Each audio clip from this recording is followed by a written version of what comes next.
ہماری خداوند یسوع کی انجیل مقدس لوکا کے مطابق اس کا 9واں باب 43 سے 46 آیات تک۔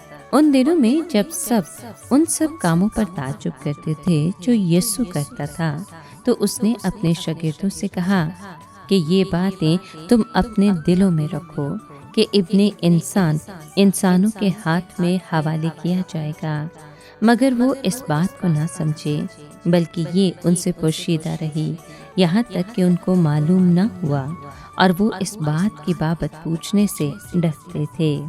پاک کلام کے پڑھے اور سنے جانے پر خداوند کی برکت ہو، خدا کا شکر ہو۔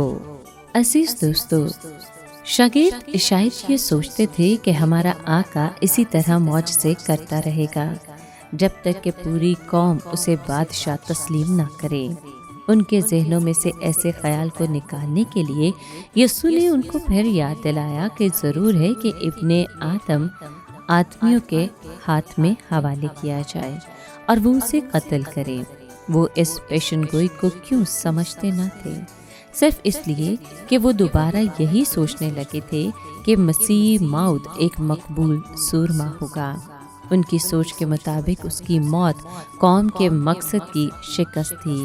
ان کی امیدیں اور توقعات اتنی زبردست تھیں کہ وہ کسی اور تصور کو دل میں جگہ دے ہی نہیں سکتے تھے۔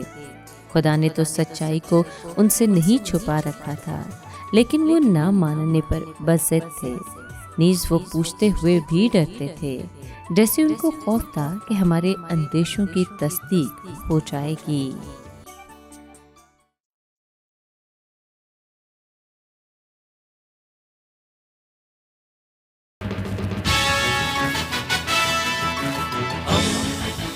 دوستی کا پیمبر، ریڈیو ویریتاس ایشیا۔